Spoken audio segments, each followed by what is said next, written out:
देखिए, जो डेडलॉक का शब्द है ना, ये मीडिया में ही सुनाई देता है और कई बार भारतीय जनता पार्टी की ओर से सुनाई देता है। हमारे बीच में कोई डेडलॉक नहीं है। हम 26 दल हैं, हमारे अपने आपसी मतभेद हो सकते हैं, लेकिन हम एक बड़े लक्ष्य के साथ मिले हैं और एक बड़ी चीज को अचीव करना चाहते हैं, और वो है इंडिया को जोड़े रखना, भारत को जोड़े रखना, इंडिया को जिताना। और हम जो लोग आए हैं, हमें जब हम इंडिया का नाम लेते हैं तो हमें भारत माता भी नजर आती है, हमें सरजमी भी नजर आती है, हमें हिंदुस्तान भी नजर आता है, हमें वो सारी चीजें नजर आती हैं जो इस देश ने अचीव करी। हमें चंद्रयान भी नजर आता है, हमें IIT भी नजर आता है, हमें इसरो भी नजर आता है, हमें IIM भी नजर आता है।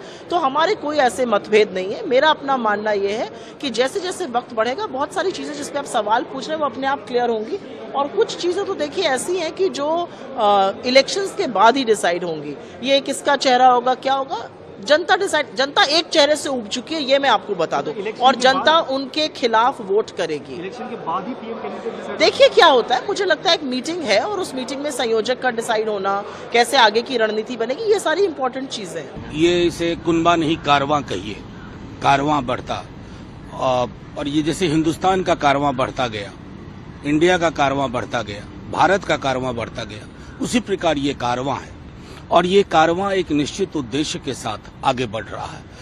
मैं समझता हूं मुंबई की मीटिंग के बाद, जो लगातार मैं कह रहा हूं, कोई हमसे रोड मैप के बारे में पूछे, ब्लूप्रिंट के बारे में पूछे, हमारे पास ठोस आधार होगा।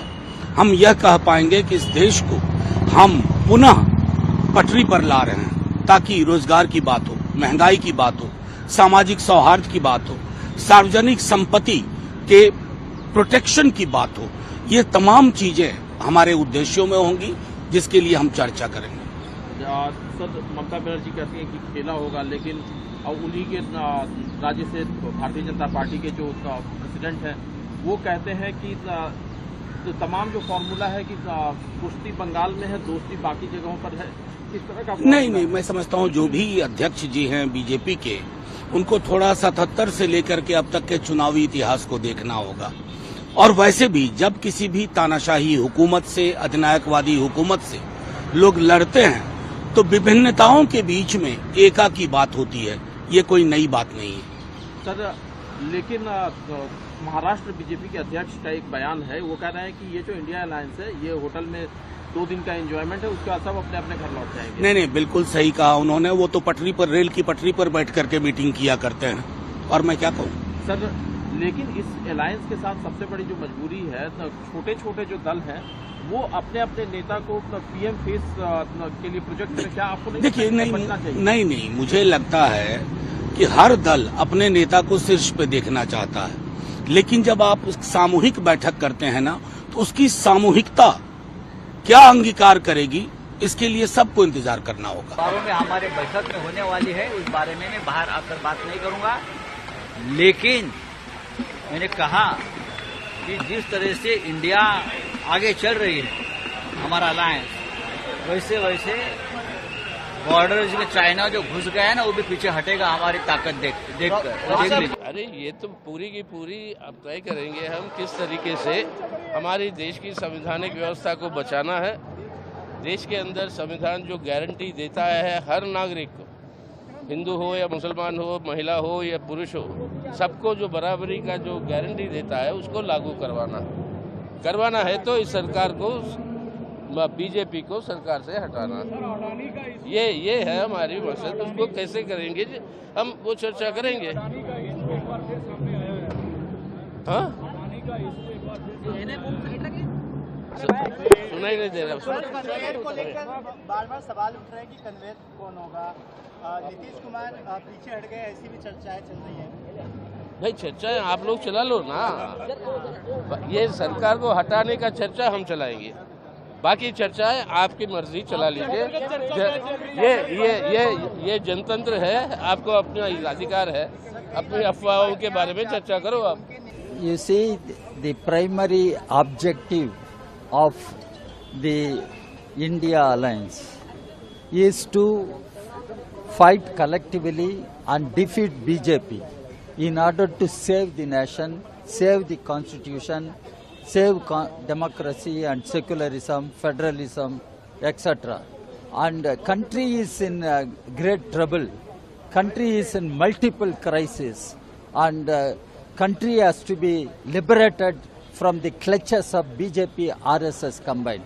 That is the primary objective of the opposition coming together.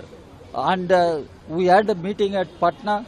We declared our common resolve, Desh Bachao, BJP Hataao. In Bangalore, we had a meeting, and the alliance was formed formally, and a joint statement was adopted identifying issues starting from Manipur to all other issues. Now, this Mumbai meeting will be a step forward, and this will strengthen the opposition unity. That is why BJP is getting jittery. Mr. Modi is getting desperate. One should take note.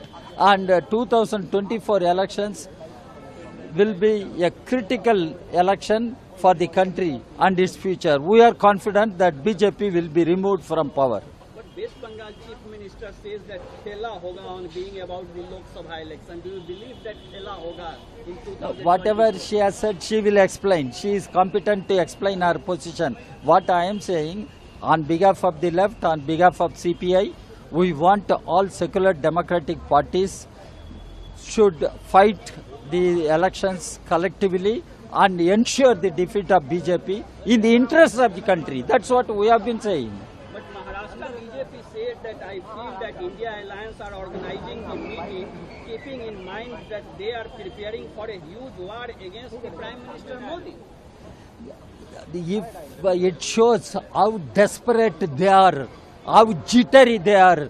BJP is jittery, Ms. Modi is jittery. Otherwise, why Ms. Modi is making such abusive statements, whether he speaks in Parliament or outside Parliament? He made Independence Day, National Day as his election campaign day.